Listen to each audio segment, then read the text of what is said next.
So in this part of the competition, you're taking on the fictional role that you've assigned yourselves, and the fictional role for us, and we're the board of directors of Hilton Hotels. So maybe everybody knows that. You have 25 minutes to describe the legal, financial, and ethical aspects of the issues you've selected, and to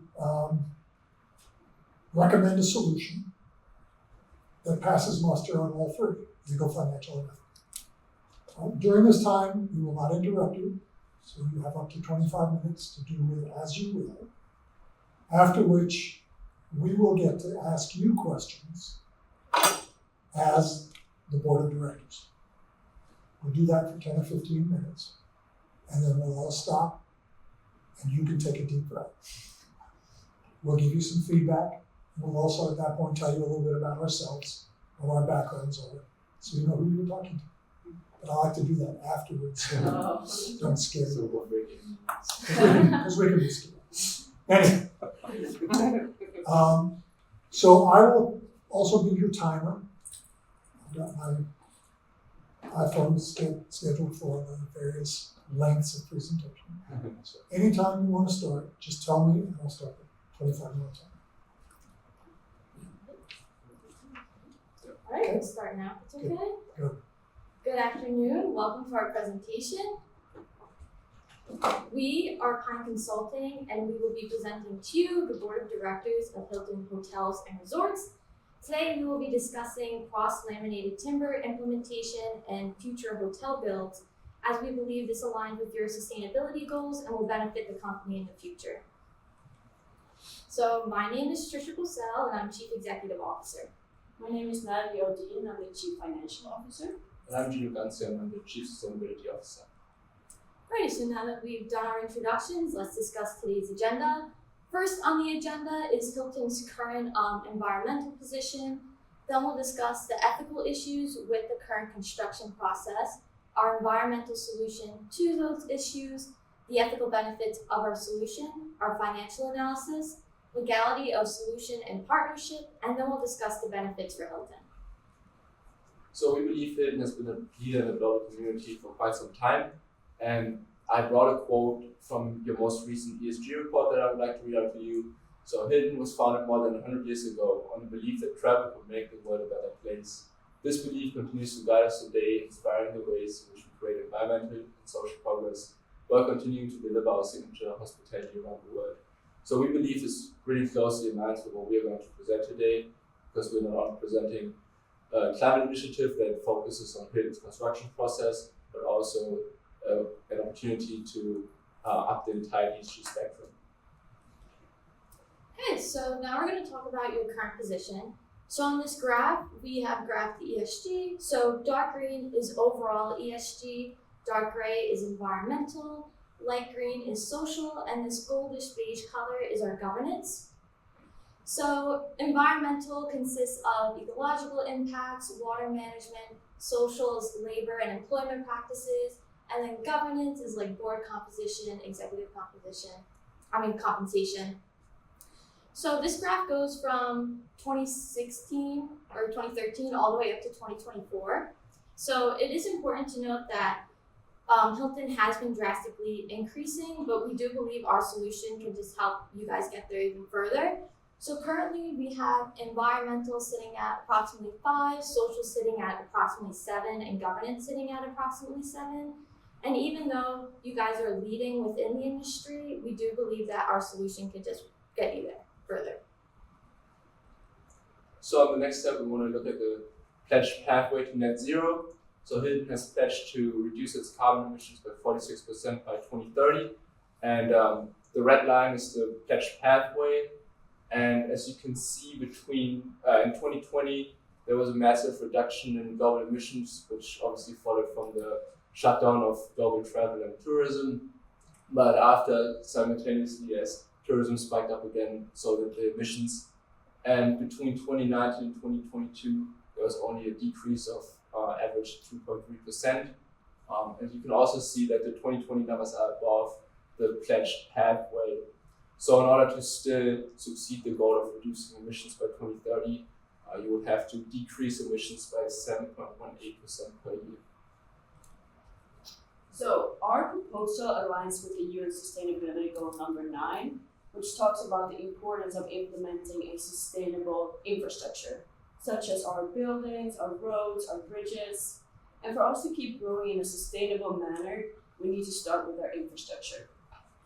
Furthermore, 9.4 talks about the importance of reusable resources, and that we need to find a way to implement clean and environmentally friendly resources or materials. 9.4.1 talks about the CO2 emissions per unit of value added. So in order to show you why this goal is very important, on the right-hand side, you can see the global carbon emissions in total, which was 36 billion tons in 2021. And on the bottom, you can see the percentage of which is from the global industry of construction and buildings. The first part, 11%, is from the actual construction process, so the sourcing of cement and steel. And then the much larger chunk, in the little bit brighter green, is 26% from the actual running energy usage, like heating or cooling. And then on the left-hand side, this is an overview of the development of rooms Hilton has. So as you can see, in 2023, Hilton currently has over 1,100,000 rooms across 7,530 hotels. And the portfolio grew steadily, 22% in the last 5 years, 5% per year. And there are also currently 3,275 hotels in the pipeline. Hilton finishes around 1 hotel per day, and the average hotel bed is 157 rooms. Okay, so now we're going to discuss about the current materials being used within the construction process. So the two primary materials are cement and steel. So I'll address cement first. So overall, for global CO2 emissions, cement actually contributes 6 to 7% of that. In addition, cement for construction on the construction site counts about for 8% of that. Cement is also highly energy intensive. So in the US, it accounts for 0.9% of energy and approximately 2% of energy globally. And with water consumption, it uses substantial amounts of water for the mixing and curing process. So now we'll look at steel. Steel, similar to cement, also contributes about 6% to global CO2 emissions. It also contributes to air pollution. So while steel is being created, it releases carbon dioxide, sulfur dioxide, and nitrogen oxide. And steel is actually one of the biggest emitters of air pollution in the US. We have waste generation. So for 1 ton of steel produced, there's 500 pounds of waste associated with it. Resource depletion, it uses 60% of coal ore and 50% of iron ore globally. And for water consumption, for every 1 ton of steel produced, it uses 16 to 20 cubic meters of water. So you just heard how bad the current materials actually are. So why should we keep using something that we can't really stand behind? Our solution is to implement cross-laminated timber. So we call it CLT. And CLT panel, it contains several layers of cling-dried lumber boards, which is stacked in alternative directions and attached with this specific adhesive. And it forms this straight, solid, rectangular panel. As you can see on this side, it's basically how it's constructed. So the great characteristics with CLT is that it's lightweight but still strong. It has fast and easy construction, generating almost no waste on site. It also has this very flexible design with very low environmental impacts. An example where CLT has been used here in the United States is the T3 building, as you can see here, which is a 7-story mass timber office building. And it's seen to be the largest mass timber office building in the United States. Now, I assume that you have a few concerns when it comes to wood as a building material. And one of the biggest misconceptions when it comes to wood is the fire risk. And this is not actually true because the fire starts in the content and the furnishing that we bring into the building, and it's going to happen no matter what kind of building material you have. So looking how wood will react in a fire, so it's actually going to char on the outside like we see on the picture, while remaining its strength. Now this increases the safety because it gives this predictability of what has been affected of the fire, and it still gives us time to evacuate. Looking how steel will react, it might not melt, but it's going to get deformed and lose its strength. And it won't act in this predictable manner as the wood will. And moving on to cement, it might be better than steel, but it's such a complex material that we don't really know how it's going to act in the high temperatures. Another misconception when it comes to wood is the strength. And wood is actually a very popular material when it comes to places prone to earthquakes because it has the ability to flex and still return to its normal shape, and it's also very lightweight and strong. Okay, so now we're gonna discuss environmental sustainability. So on this graph here, we have Hilton's scope 1, scope 2, and scope 3s. So a lot of people don't know, but even after timber is processed or cut down, it still sequesters carbon dioxide from the atmosphere. Also, using CLT can overall just make construction more environmentally sustainable.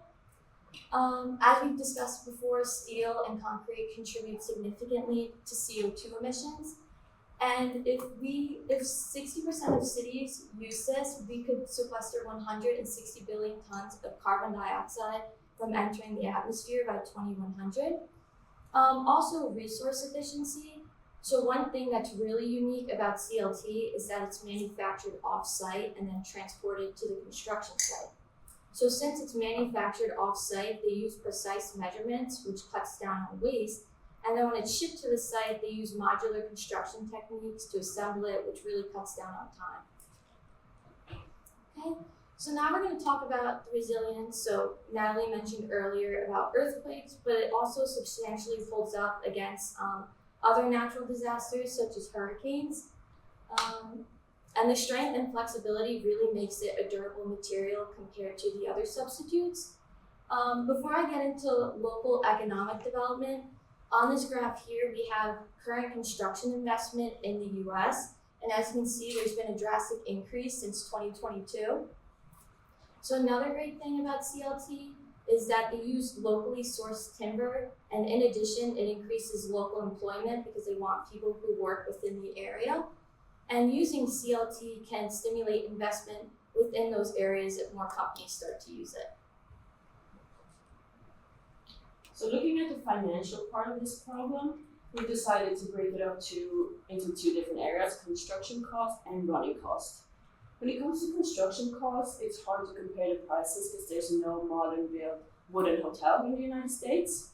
So we decided to look at the T3 building again, which was built for $31 million and has 220,000 square feet, resulting in a cost of $138 per square foot. Looking at a similar project within steel or concrete, it's going to cost around $400 per square foot. So this means that we're going to save $262 on just switching the materials. Implementing this to a hotel, we know that in New York, we have a 3-star hotel goes around $400 per square foot, resulting in the same amount of savings of $262. Looking at a 5-star hotel, the cost is around $575 per square foot. And by switching to CLT, we can save $377 per square foot. Construction time, like we talked about, is one of the greatest advantages when it comes to CLT. And it actually is proven that, so one project in Portland actually showed that you can build each floor in a matter of hours. So we have estimated that you can save around 25% of the construction time, which saves on labor costs, cost of machines, and these costs, or the savings, is also shown in the construction costs like we just talked about. When it comes to running costs, so I don't know, maybe you've been on a ski trip or you went to Canada, you might have noticed that most of the buildings and cabins are made out of wood. Now you might think it's a coincidence or it's just because of the fashion. It's not.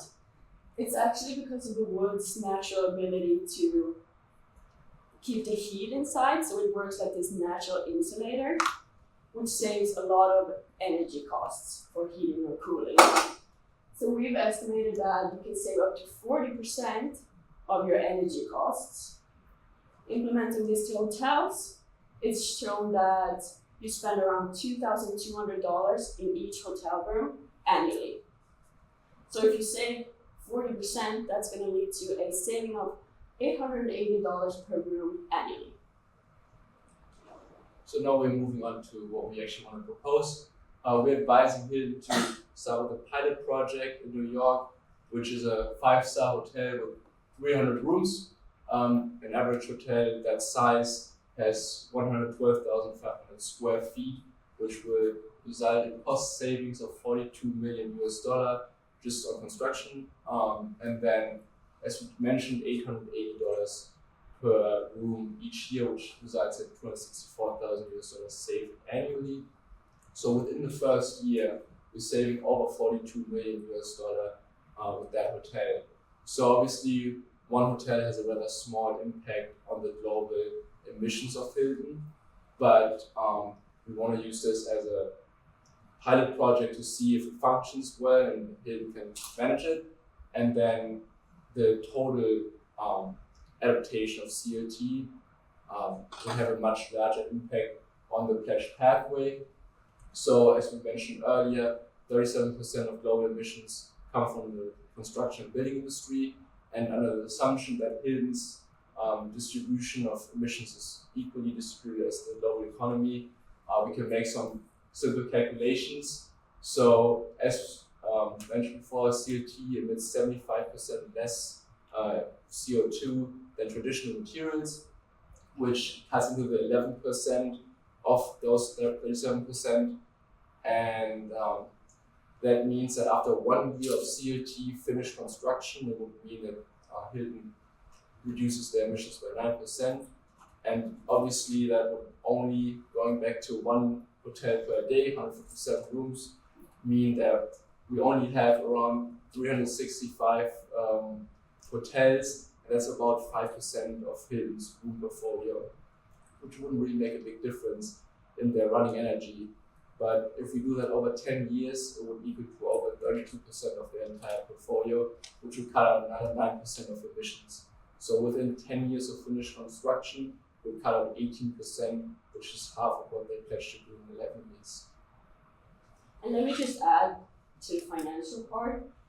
Like, as you see here, how much you save, this should just be another incentive. It's not just about the ethical reasons or the sustainability. It also makes sense for the company to, in the financial part, like the costs are actually reduced.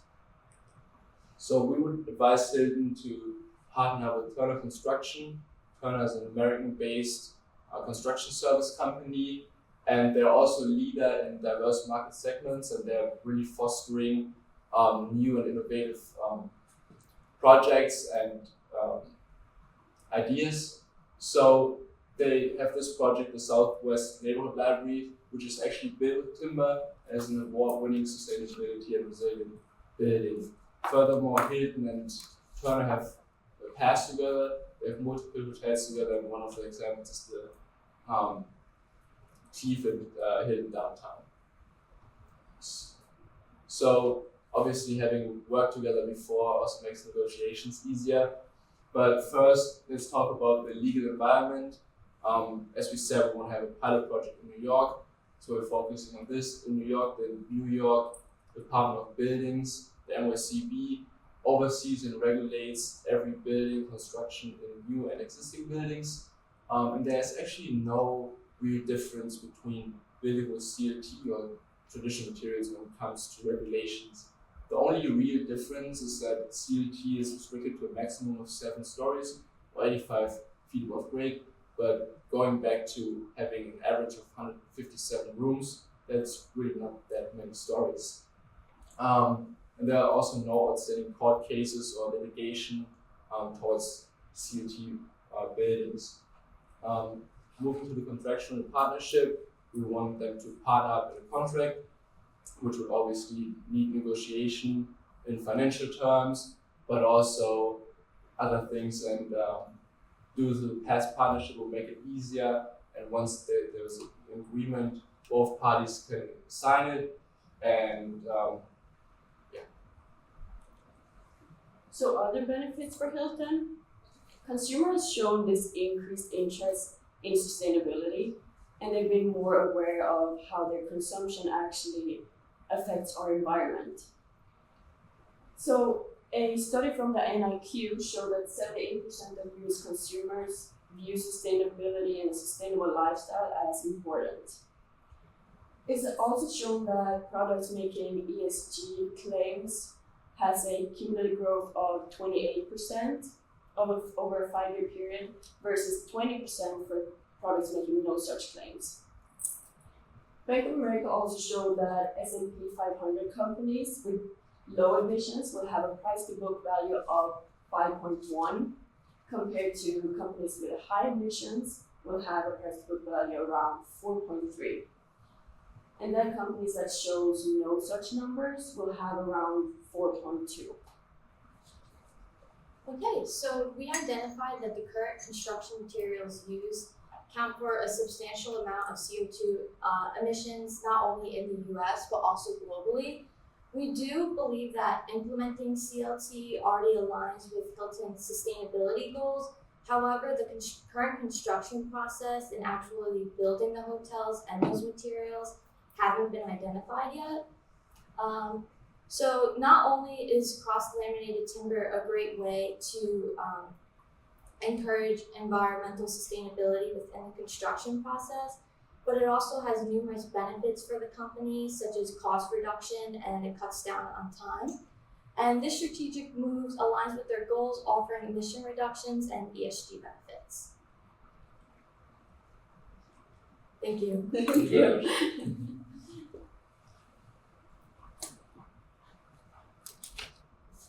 We're not planning to build any hotels anytime soon. Does this use of this kind of timber have any application to existing buildings?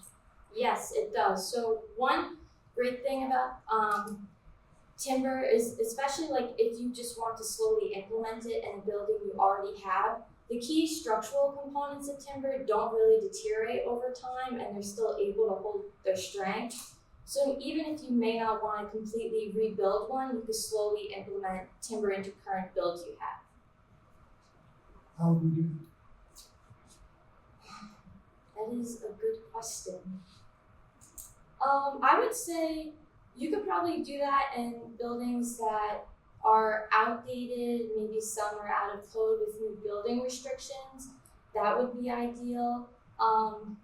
There's also like, now obviously we're in LA and like New York is a popular destination, but I feel like there's kind of a trend from city to city where people slowly migrate. So maybe a city that's becoming more popular, so for example, maybe Chicago, you notice there's an interest there, you could build a building there. One of the things we're asked to do as judges is ask you questions. You should not be alarmed if we don't ask you questions. Speaking for myself, I don't have any questions because you've done a good job of explaining this. I'm not confused about anything. Okay, good. I have a question. So my question is, and I'm trying to think of the best way to phrase this. Thank you so much for the presentation. I see so clearly the financial benefits for us. I see how it aligns with our mission. Thank you for reminding us about that. But because I'm reminded of our mission, I'm wondering, how does the carbon sink effect that this timber in the buildings, which is so interesting, I didn't realize that was the case, how does that compare to the loss that's going to happen with the deforestation that's required to cut the timber? So I want to understand better how those things measure against each other. And I guess a related question is, this partner you're proposing, Turner Construction, sustainability-wise, how do they match up with what we value in terms of being, again, a company that is in some sense causing deforestation? So just could you elaborate kind of like on that ethical context? Yeah, so I'll answer the first part of your question if that's okay. So deforestation, like a common misconception about it is people are like, oh, you use timber for buildings, but a substantial amount of deforestation is caused for agricultural purposes. So like soy and palm oil, agriculture, for like meat products within the U.S. Actually, a substantial part of deforestation is also caused by mining. So a solution to this is to implement sustainable timber harvesting. So a few possible solutions for this is to kind of delegate land to grow trees, because as long as you're not harvesting more than you're taking out, it kind of is like net neutral. So for example, if you think about agriculture in general, you kind of move your crops around, and if you do a similar thing with wood, and you don't cut down the trees, like for example in Brazil, where trees are going to chop down for growing soil for wheat production.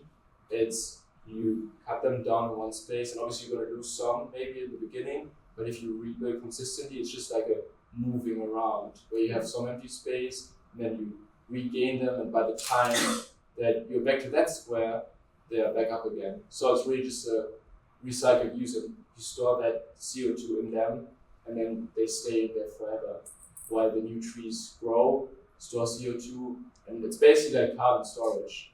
So you grow them, cut them down, and they go into the building, but they stay there, and then you grow new trees and put them in there too. And if I can add, like what I mentioned earlier is like, you may have a building that might be outdated, it might not be doing as well, may have had a natural disaster hit it. You can still harvest the key components, like structural components, and it maintains its integrity within the newer buildings. Ali? Well, the questions that the first judge didn't have, I'm gonna have for you. So,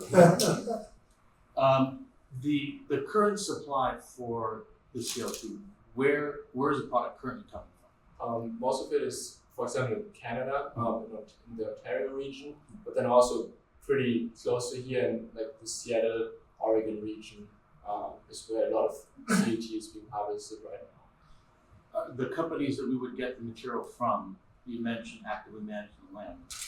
Because when I think best carbon capture is to leave the tree growing. Mm-hmm. Cutting down is nice, but leaving it where it is sounds like the best approach, because it keeps getting bigger and captures more. Would the suppliers that would provide this to us actively planting for 15, 20 years in the future now? I mean, how sustainable, how much of this product can we have with the current market that's out there? Well, I mean, the thing is, it's not like a Christmas tree where you chop it down before it reaches its whole height. So you would harvest the full tree and then wait till it's regrown. Obviously, there will be a substantial increase in demand, but I think there wouldn't be the amount of forests there are and land that can be used. It really has to be an agreement on a long-term contract where the supply can plan with, okay, over the next 10 years, we need that many trees, and we can foresee that the demand stays the same, so we can replan. And you noted a question that I had in my mind, which was a size restriction, which is 7 floors. As you know, we don't actually build most of our hotels; they're branded Hilton, and many of them are far higher than 7 floors. The last time I don't remember the last time I was in Hilton, it was less than 7 floors. So this sounds like a niche idea for those smaller hotels only, because the big ones we have that are 15, 20, 25 floors, this isn't going to fit the bill. So is it your idea that we would apply this only to the smaller hotels in our brand line, and then ask our partners when they build? Because again, we're not building it; it's a partner that builds it and then brands it built in. How do you envision the usage of it going on? Again, just the niche part of our portfolio? Yep. So in Europe, this is becoming more and more common. And right now in New York, there is a limit of 7 floors. But this doesn't mean it's going to stay that way. If we start with 7 floors and they realize that, oh, wait a minute, all over the world, they're all of a sudden building higher because they realize that it's not as dangerous and that you can actually build higher, then maybe the rules will change. I don't know if it's the same in other states. How high are they building in Europe with wood? I think the highest in Sweden was like over 100 meters. So going into like not a really European skyscraper, they say like that. Probably not. 5 meters is pretty high. Yeah. But also, if I can circle back to that, obviously in big cities you build into the height, but especially in places spread out across the US, travel to like absent regions. So you have space to go further out, so you increase a little bit on your land cost. But I don't think that having the average of 157 rooms necessarily needs to go above 7 stories without running out of space. So I think maybe you run into a problem into like larger cities, but especially into like more rural areas, so no problem at all. If we start building more wooden buildings, termites live in wood. Are we gonna have to spray the buildings with poisonous insecticides? No, so I believe that when you make the COT, they are like Treated? yeah, they treat it so they won't actually like you have wooden doors, you have like you look at all over the place and there's wood, but it's just like because the whole building is made out of wood doesn't make a difference in that way because it is treated, so the termites and stuff don't want to go there anyway. I think it's very important to just like that's the thing about CO2 as well. I know you didn't mention it, but a lot of people have problems with saying, oh, what if the wood rots? An important part is that you just have to, with concrete and steel, you can just kind of look away and say, hey, I built it, fine, even for the next 30 years. But you need to be a little bit more active and have a look on it. But if you do that, there's no problem. You just kind of need to be a little bit more conscious about what you have, and then you have no problem. I have another small question. So thank you so much too for all the data comparing this material to steel and cement. Do you have any specifics, or maybe I missed this, but specifics on the longevity with sustainability in mind of timber compared to buildings made of cement or steel? That is a good question. The useful lifespan of the building, typically Yeah. what they would call. To be entirely honest, I'm not quite sure. It's okay. But I would assume since like you could kind of mix and match buildings per se, you could kind of take parts from other buildings, put it there. I wouldn't say it's an issue, especially when you kind of look at like residential buildings such as houses. Like you have these beautiful wooden houses, and like this is a historical land site. It's been here for 100 years, 200 years. Mm-hmm. So I don't necessarily think it would be an issue. I think the more you build with it, like the more you'll kind of know with the longevity. But I feel like, you know, other like cement and steel, they can have issues. So like foundations can crack, there could be natural disasters. I feel like with wood it could kind of stand up more to it. So you're not really, like how Natalie mentioned with earthquakes, it kind of has like that flexibility and strength, which makes it more durable. So I don't think, yeah, you can. So it's also because it's a lightweight material, Mm-hmm. the main beams don't carry as much weight on them. So it's easier to change out actual carrying beams as well. So it's much easier if there's a problem or like a lifespan problem to change them out. But as far as I know, and from the past experience in Europe, there's no real issues with having that longevity. I mean, most houses in the US are built out of wood, anyways, small ones. Awesome. I feel like we missed one part of your question. Yeah, there was also a follow-up here with that. It just had to do with the sustainability practices of the company that we'd be partnering with, just to make sure we'd be making good on what we believe mission-wise, and that they would in fact be sourcing the timber in the way that you wonderfully described. But like we've been looking a lot into Turner as well, and we know they talk a lot about sustainability on their website. And I remember one of the quotes were like, something that they're going to apply to sustainability to all new and old projects that they're making, which is exactly what we want to do and Hilton's company too. So they align very well on that side, and that's why we actually. I also think that the past partnership makes it easier to come actually together and have a long-term relationship, which obviously benefits them as well. There are a lot of competitors out there, and having a long-term deal with a major hotel brand really helps them to have sustainable growth. Should we advertise that we're building new hotels out of wood? And what would we say to people? So like I mentioned before, with the benefits of the consumers care more about sustainability, it's actually proven that people are more drawn to things that are sustainable. I don't know if you go in the stores and there's like, people always want to put out there that, oh, this is sustainable, this is good for the environment, and you feel good about yourself if you do choose to buy those products or stay at those hotels. We also had an idea before that you could create an own brand. You know, you have the Hilton Gardens and further on. So if you have an own brand where it's like, you know, this new sustainable brand that would help identify those hotels for the consumer, but you could also have partner with different verification agencies that, you know, put a flag on the building, and honestly, you could just say, you know, with this building, we save this much carbon because it's very easy to calculate. Any more questions? Good. Breathe. Well done.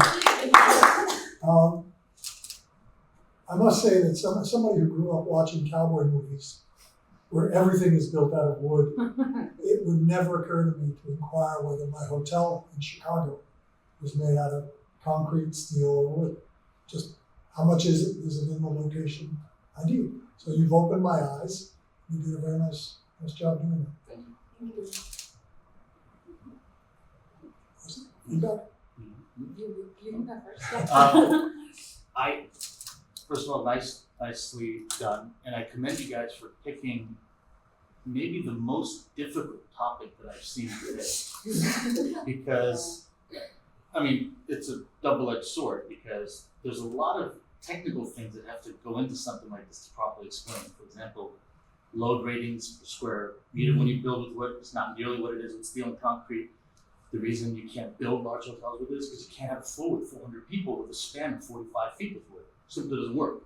And engineering doesn't work.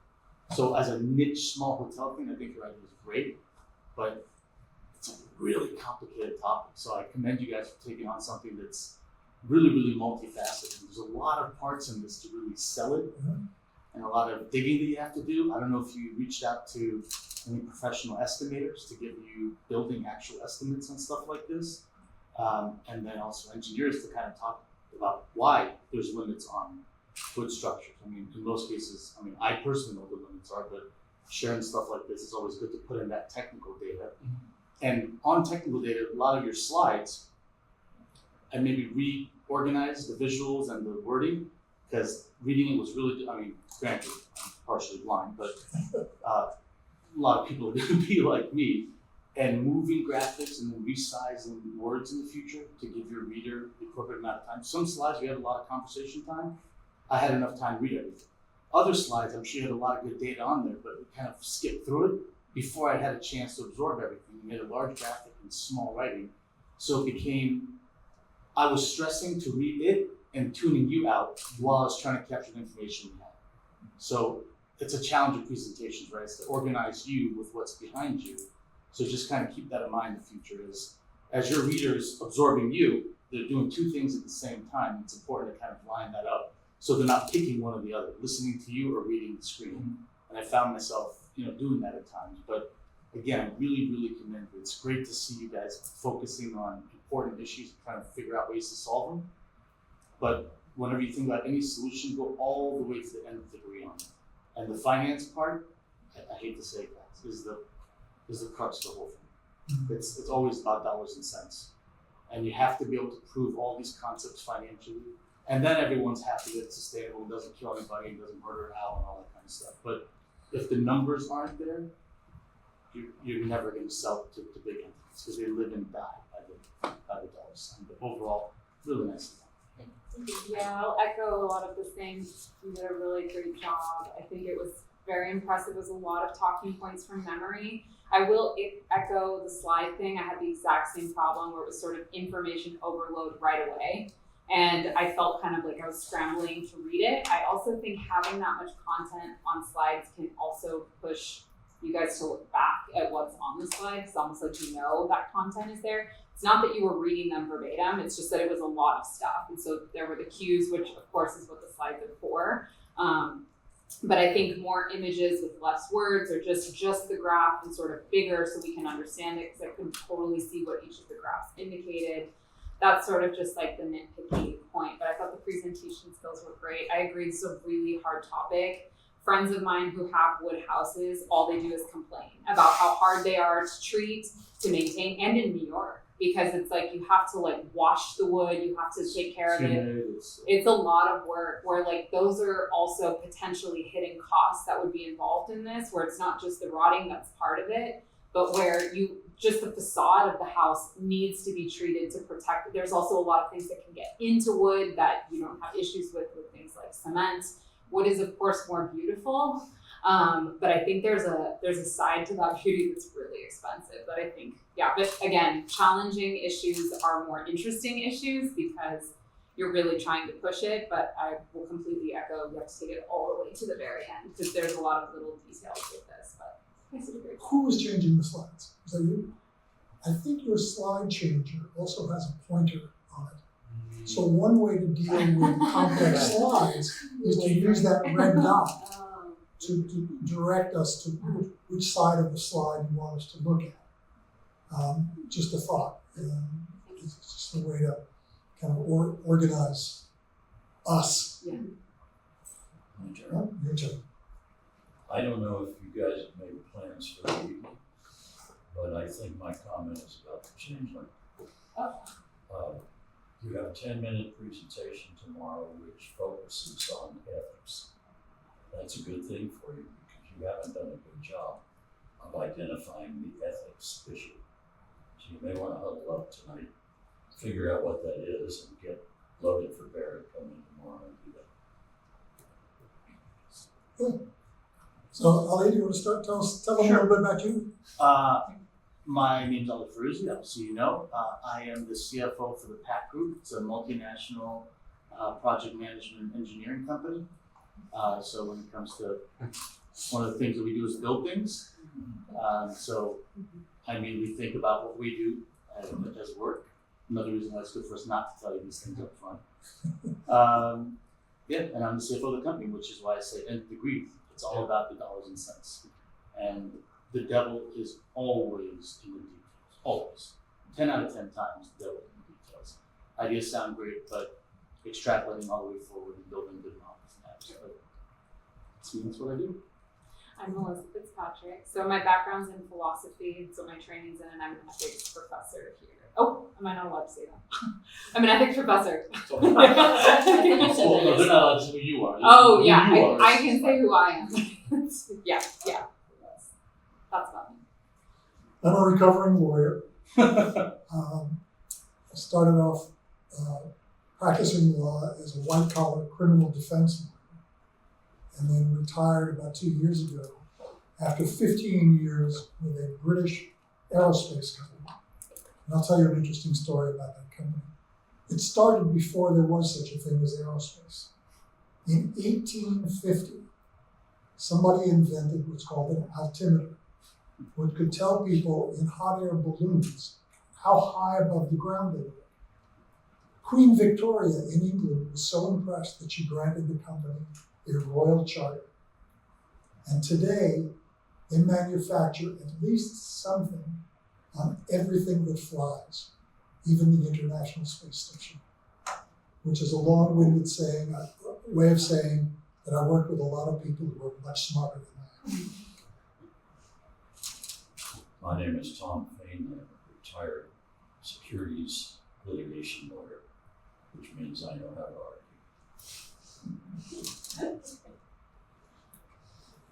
Thank you all. Thank you. Thank you.